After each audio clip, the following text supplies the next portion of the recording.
Grandma, are we having steak again tonight? Yes, I made the usual sauce too. I made a lot, so share some with your friends. Yeah, Grandma's steak sauce is really popular. Everyone will be happy. That was my grandson Travis, the child of my son and his wife, who cheerfully ran out. He's a 6th grader who loves soccer.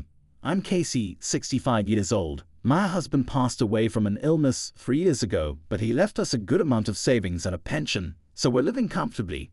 My only child is my son Tommy, who is 40 years old. He got married to Kimberly without any problems, and that boy, Travis, is their son, my grandson. I currently live alone in one of the apartments my husband left us. My son's family lives next door, and the whole building consists of 8 units. Since my son lives next door, we always have meals together. In a way, it's like a 2-family home. Kimberly is from St. Louis and loves her hometown a lot. Since my hometown, Kansas City, is nearby, she always sees us as rivals and picks fights. Tommy just laughs and says, "There they go again, watching us." We were a typical family until we had a big argument over one issue: Travis' education. Kimberly, influenced by others, wants to send Travis to a prestigious private junior high school. If he goes to a top private school, he can smoothly transition to high school and college. But Travis wants to go to a soccer-oriented junior high school because he's part of the local soccer team. I want to respect Travis' wishes, but Tommy is stuck between me and Kimberly. One evening, we had pizza for dinner. True to her St. Louis pride, Kimberly prepared a thin-crust pizza boasting provolone cheese. I prefer pizzas with stretchy mozzarella and thick, fluffy crust. I teased lightly, preferring thicker crusts. Is it a sign your jaw is weakening with age? Maybe it's better to enjoy both textures by chewing thoroughly despite enjoying the milk and meat from animals raised on Kansas City's vast pastures. St. Louis folks seem quite ungrateful. Kansas City is, just as you say, a pastoral place with nothing but wide pastures. St. Louis has always played a significant role in manufacturing, medical fields, and transportation with railways and planes. I envy your laid-back lifestyle. That's the same for Kansas City too. You're young, but you can't see beyond yourself and don't try to learn more. How narrow-minded. I pressed on further. Speaking of narrow-minded, isn't it funny that people in St. Louis put marinara sauce on everything? Gah, knock it off. Seriously, why do you have to turn every meeting into a bragging contest? Tommy, the referee, stepped in to stop us. I love both St. Louis and Kansas City. I get hooked on the bold flavors of St. Louis ribs, and Kansas City's meat is top quality because of the stress-free wide-open spaces. Even Travis chimed in to support us. How adorable he is. It's hard to believe such a wonderful child came from such a stubborn wife. And then the usual closing remark, for a meat-eating grandma, "Oh yeah, say it again and I'll take you down every time. Bring it on." Amidst this, dinner began. Kimberly and I ate in silence. Tommy chatted with Travis. "How's it going lately? You're graduating from elementary school soon, so there must be a lot of talk about your future." "Yeah, most of my classmates will go to the local junior high, but Sean, the class president, is going to a private school in the city." "If you want to go to a private school, that's fine too. I want to go to a school with a strong soccer team rather than focusing on studying." Kimberly's eyes glinted. "Don't just become a sports jock. Study hard, get into a good college, and become a high-ranking civil servant. That way, you'll earn a stable income, and Mom will feel secure." "But you know I want to be a pro soccer player in the future." Here I interrupted. "Well, Travis, where do you want to go? Are you aiming for SKT?" Yeah, I know St. Louis recently got a promising team, but I still dream of playing for a prestigious team. Most athletes retire before they're 40. A stable career as a high-level public servant is a much better choice. Well, I love soccer, and even if I don't make it pro, I want to play in middle and high school. What are you talking about? You should aim for a prestigious private school to get on the elite track with your brain. Well, given the times we live in, stability does seem like the best option. Big trouble. Tommy is starting to lean towards Kimberly's opinion. I have to stand alone and protect Travis. But anyway, why would you listen to someone who only graduated from a rural high school? My opinion as a college graduate is the right one.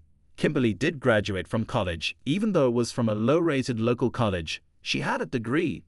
I, having graduated from a local high school and worked locally, had no chance. Well, even so, the important thing is how Travis feels, and we should respect that. So are you saying Travis doesn't need to go to college? I think it's natural for parents to want their son to go to college. And Grandma, I would prefer if you didn't interfere too much in our child's matters. At this point, a referee steps in. We need to take responsibility for Travis's future, so we'll take your opinion into account, Mom. But please don't get too involved. It's no use, Kimberly wins. At least Travis said, Grandma, thank you for thinking about me. That one word from him almost brought tears to my eyes. I ain't backing down yet. Thinking this, I bit into a thin, slightly burnt pizza and muttered, be your time, like a spell. Since that day, Kimberly's attitude suddenly changed. Travis stopped coming to my room to play. Apparently, Kimberly forbade him from coming to my room, and Travis's tutoring hours increased. He started going to special supplemental classes. Of course, private school costs are nothing like public school ones. Tommy went to a decent college and got into a reasonable company, but his timid personality kept him from advancing much. Naturally, his income is average. Well, since we don't have to spend much on housing, we use that money for living expenses, but private school still seems risky, so it looks like they're planning to make me cover the cost. It's only a matter of time before Kimberly says, we're doing our best with our current lifestyle, so if you love Travis, please help us out. One day, Kimberly came to my room with a snack.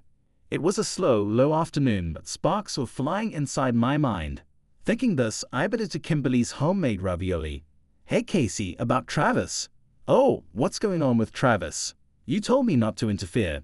Yes, but if Travis goes to a private school, the tuition and fees are quite expensive. Sorry, but Tommy isn't earning a lot. We both stood there, testing each other. You've known this all along. Why? Why are you suddenly acting like you just realized? Didn't you graduate from college? I was ready for a full-on fight with her, but she said, that's true, but with the rising cost of living, our household budget is tight. And I have to get a part-time job if it comes to that. Oh, is this a feint? It felt like she was leading up to something.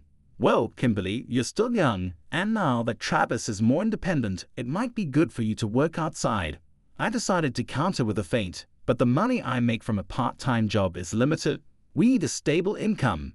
Her roundabout way of talking is frustrating. So, what if we use the rent from this apartment for Travis's tuition?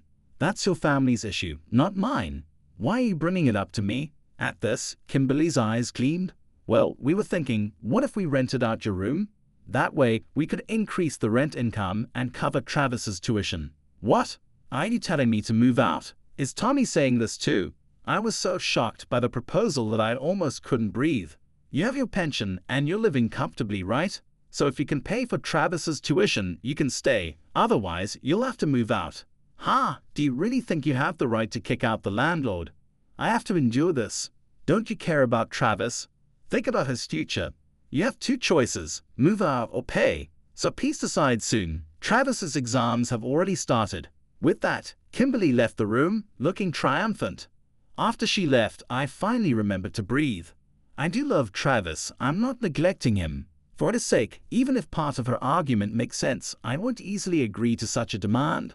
I thought about what to do. Travis is entering adolescence. He's been acting like he might have a crush on his childhood friend, Samantha. That's it. I'll get Samantha to help a bit. One day, I saw Samantha and Kimberly talking at the park. Mostly Kimberly was talking, and Samantha was just nodding occasionally. Finally, the conversation, which was more like Kimberly's one-sided talk, seemed to end. She patted Samantha's head and walked away with a smile. After Kimberly left, I approached Samantha. Samantha, oh, hi, Travis's grandma. Samantha's face lit up when she saw me. Long time no see, Samantha. You're graduating soon, so are you and your parents thinking about your future plans? Yes, Travis's mom just asked if I wanted to go to the same school as Travis. But Travis hasn't made up his mind yet. He's so indecisive, really. His mom said he's going to H school and that I should go there too. Wait, is Kimberly thinking the same thing as me? Samantha, do you want to go to the same school as Travis? I'd like to, but I'm not as smart as Travis. Oh, the sweet innocence of young love. I remember when I was her age. Travis loves soccer, so he's hesitant about going to H school. I think he wants to go to T school, which is strong in soccer. Really? And I have a chance there. Samantha's eyes sparkled. I wouldn't lie to you. But then Samantha looked down and said, but Travis's mom said if you go to H school, Travis will be happy, so please do your best. No, it's the opposite. Travis's mom wants him to go to H school and is using you. Travis likes you, so she thinks if you say that you will go to H school, Travis will be motivated. Samantha blushed deeply. Travis likes me, is that true? Oh, how innocent she is. It's like looking at myself when I was young. But Travis doesn't hold my hand like he used to, and lately he's been avoiding me, being cold and mean. Oh dear, if he ever does anything to hurt you, you tell me right away. But that actually means he likes you. Boys Travis's age aren't usually straightforward. They can't say they like you, so they get embarrassed and act mean. They want you to notice them, so they end up teasing you over and over. Really, is that true? Yes, it is. You see, Samantha, girls grow up faster than boys at your age. So while girls are maturing, boys are still kids. Even I had similar experiences when I was your age. Wow, I didn't know that. So when Travis teases you, just laugh and call him a baby. If he realizes that grown-up men wouldn't be liked for acting that way, he'll change. He'll surrender to you. Okay, thanks, Casey. No, thank you for caring about Travis. I'm sure you two will have a long friendship. I bent down and whispered in Samantha's ear, I would be so happy if you became Travis's wife. You'd make such a cute couple. Samantha blushed even more. No way, maybe, but well, setting marriage aside, I'm sure you'll grow into a wonderful woman, Samantha. I guarantee it. Thank you, Casey. Samantha waved as she left, and watching her, I felt a sweet nostalgic sensation from my past. Later that evening at dinner, by the way, Travis, it seems Samantha is also going to high school. If she's going, wouldn't it be nice to aim for H school too? Kimberly asked Travis meaningfully. It doesn't matter, she can go wherever she wants. But don't you like Samantha? Wouldn't it be great to go to the same junior high school? I don't like noisy girls like her. But you used to say you wanted to marry her back in kindergarten. Wouldn't you be happy to go to the same school? Kimberly pressed on him. What a silly thing to say. That was just pretend play in kindergarten, Mom. You're being weird. But you two have been together since kindergarten. Her parents would be so happy too. Are you talking about marriage or junior high school? Both. I'd be thrilled too. Marriage is far in the future, and if I go to a private school, I want to go to B school, which is renowned for its soccer program. But that's so uncertain for your future. I'll decide my own life. My dream is to win the World Cup. That's just a fantasy. Only a handful make it as pros. You can't be serious. So if I follow your plan, I'll definitely be happy. Are you deciding my life for me? No thanks. How dare you? I'm only thinking of your best interests. Then support my dream. I want your support, Mom. I jumped in to support Travis. I'll support your dream. You learned to kick a ball before you could throw one, so I'm sure you can become a soccer player. Thanks, Grandma, but you need to study too. Soccer requires brains as well. Tommy joined in. Yeah, I'll study hard too. If I play abroad, I need to learn the language quickly. Oh, how dependable he is. While we were all excitedly talking, Kimberly muttered, It seems like you want me to punctuate and structure the text into a cohesive paragraph. Here's the edited version. According to Travis, Samantha has recently taken an interest in soccer. If Travis played in NLS and Samantha in NWSL, it would be amazing. As I was smiling at the thought, Kimberly came to my room. Casey, about Travis. What's the matter with Travis? No, it's about the private school tuition we talked about you covering. Remember? I already refused. You and Tommy should pay for it. You can work part-time if needed. I have a weak constitution and get sick from workplace stress. I don't think I can handle a job. What nonsense. She's bold enough to target my savings but claims to be too weak to work. So it's either you pay or move out to increase the rental income. No way. It's normal for parents to take care of their kids. It's disgraceful that you two can't raise one child properly. If you'd have time to argue, why don't you move out? You have enough assets to live comfortably elsewhere, don't you? Wouldn't it be better to live in a senior facility? I definitely won't take care of you. Humph, don't worry. I never thought for a second about relying on you. That's why I've already made arrangements. With that, she pulled out a stack of brochures from her bag. These are brochures for retirement homes. Pick one and move out quickly. Too bad I have no intention of leaving this place. Don't you care about Travis? I care about him, which is why I'm staying here. Travis is a good kid. He always takes care of me and loves the steaks I make. That's why people in Kansas City are so selfish and competitive. They eat too much meat. Humph, I don't want to hear that from someone. From Street Lewis with your thin pizza crust. At that moment, Grandma, I'm home. Travis came home at the perfect time. Oh, hi Travis. Travis, why do you always come here instead of going home? Because you don't give me snacks, Mom. Grandma always makes thick and juicy steaks. Kimberly looked frustrated. I proudly brought out the steak. Here you go, I prepared it for you. Yeah, this is it. I think eating lots of meat is important for building muscles as an athlete. But also, Grandma's homemade sauce is popular with my friends. It's not sold anywhere, and the moments when our family enjoys the fluffy, thick meat Dad cooks with that sauce are precious to me. I used to think Travis was still a kid when it came to Samantha, but he's thought about these things. Yeah, those who can eat and move a lot will become smart athletes. Yeah, recently food tastes great. Not because Mom's cooking improved, but because I'm growing. Gee go, Travis, say more. Anyway, I'll discuss this with Tommy, so please decide soon. With that, Kimberly left the room. One day, I saw Travis and Samantha at the park. It looked like Travis was teaching Samantha soccer. They were both smiling as they chased the ball. Yes, these two might have something special. As I was thinking about this, Kimberly approached from the front. She looked furious, her nostrils flaring. Casey, where have you been? Just doing a bit of shopping. We have an important discussion after dinner, so be prepared. With that, she left, breathing even harder than when she came. As I stood there stunned, Travis and Samantha came over. What's going on? Are you fighting with Mom again? Well, it means we're close enough to argue. She says we have an important talk tonight, probably about your future. Let me confirm once more. Travis, what do you really want to do? I've thought about it a lot, but I still want to go to a school strong in soccer. Alright, leave it to Grandma. You'll become a top player in NLS. Then Samantha added her support. Travis, you'll definitely make it. I'll become a top player in NWSL too. Well, Samantha, you've still got a lot of practice ahead. I'll practice a lot from now on. And for junior high school, I'm thinking of going to B school. Oh, they have a girls' team there too. I want to go to B school, and it would be great if we could go together. Yeah, my dear grandson, you're a bit too dense. Understand Samantha's feelings. Well, it's almost time for dinner. Let's head back for today. Okay, alright. Goodbye, Travis, Grandma. That night, after finishing dinner mostly in silence, the battle began. By the way, Casey, you said you'd support Travis. How exactly do you plan to do that? It's easy to say, well, I could get him the necessary soccer gear. Travis wants to go to B school. It's a private school, so it requires money. Does she finally understand Travis's dream? Feeling a bit relieved, I took a sip of coffee, only to hear, if you're going to support him, you should pay for the tuition. So let me be clear, move out of this apartment. Caught off guard, I let out a strange noise. Tommy is the owner of this apartment, right? So our family are the landlords, and we have the right to tell a tenant to leave. I can't stand you interfering in our family anymore, Casey. Are you sure you want to say that? Huh? Why are you acting so tough? It's time to stop letting her have her way. Are you really saying this for Travis's sake, or is it because you're losing the mom-boss battle at school? Can't stand that your rival's kid is going to a prestigious private school, so do you want Travis to go to H school, huh?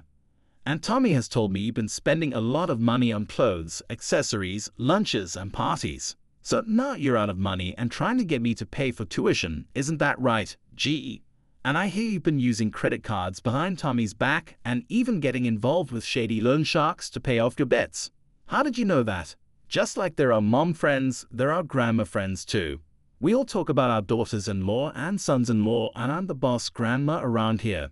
Neighborhood news travels fast. Even old folks can use phones. Don't underestimate us, G. Yes, another G from her. That doesn't really matter, does it? Tommy inherited his father's estate, and this apartment belongs to him. A bit of spending doesn't make a difference. At that moment, Mom, you're mistaken. Travis interrupted. Travis, when I try to study, I can hear you arguing loudly. With a sigh, he sat down in the chair and leaned back, crossing his legs. Is he already a middle-aged man or what? What do you mean? Kids shouldn't butt into adult conversations, but you're arguing about me, right? I'm involved, so I should have a say. Don't be cheeky. Okay, but I need to correct you. What do you mean by mistaken? Dad isn't the landlord here, Grandma is. Dad told me. Wait, what? And Dad knows about the money. He said he's going to cancel your credit card soon. What? That can't be. Well, that's the way it is. I've known about your spending habits for a while, but I didn't know about the loan sharks, honey. Mom told me recently. I thought about it a lot, and this is the conclusion I reached. With that, Tommy handed her a piece of paper. I don't think we can live together anymore. I don't want a mother who uses her child for her own pride. Both Travis and my mom feel the same way. I don't want to be with a mother who only sees me as a tool. I'm fine with just grandma and dad. Hearing this from both Tommy and Travis, Kimberly looked down, unable to speak. Anyway, let's get a divorce. I'll fairly divide the assets, but I can't take responsibility for your debts. You'll have to pay those yourself. No way. And about my father's inheritance, it doesn't amount to much. With my mom still around, I won't let you ruin Travis's dreams just to satisfy your pride. Parents should push their children forward, not hold them back. That hit the mark. Kimberly, looking utterly defeated, sank to the floor. Shortly after, the divorce was finalized and she moved out of the apartment. Rumor has it she now works from dawn to dusk at a large ranch in Kansas City to pay off her debts to loan sharks. She relies on food banks and other assistance programs to get by. For someone who mocked my hometown, to be saved by public support serves her right. As the seasons changed, Travis got into B school as he wished. He was recognized as a promising soccer player since elementary school and was welcomed as a scholarship student. So Samantha also worked hard and got into the same school. So for a context, I have mental instability issues for the past 2 years. I am currently 16 years old. This started when I was 14. This happened when I was in boarding school. When I was in middle school there, we will go to sleep at 10:30 p.m. So as usual, I was going to sleep after studying for the upcoming test. I was staring at the ceiling, imagining going to home after the tests, but suddenly I started hearing voices of my friends and my family. That voices continued till the morning. I didn't sleep that night. I started feeling very angry due to these voices, but I did a lot of meditation, so I was good around everyone while I was angry. Only my friend found that I didn't sleep that night. But while I was in the exam hall, I started hearing voices again, but this time it was a cold, deep voice, and I started panicking in night again. I started seeing visuals of my friend's death in my mind. I started crying in night, not loudly. I haven't told this to my family or friends. If they hear this, they will say I am possessed by demons or ghosts, because my parents are very religious and doesn't believe in mental health issues. I haven't slept for the past 2 weeks. I started feeling very weak, and I have only drink water now. If anyone knows what kind of mental issue is this, please give me information about it, and what should I do get over it? Congratulations on your admission, Samantha. I'm sure Travis is secretly happier than anyone. Thank you. It was thanks to your encouragement, Casey, that I could do my best. Thank you so much. It was your hard work, Samantha. So, are you joining the girls' soccer team? No. I think it's too much for me, but instead, I plan to become the boys' team manager. That's great too. Please take care of Travis. Samantha blushed and looked down. At the beginning of a sweet memory. Hey, Samantha, let's go sign up for the soccer team. Coming. I'll be right there. Samantha waved at me and ran off. All right, Travis, go for your dreams. I hope I can see you win the World Cup while I'm still alive, so I can brag to Grandpa in heaven.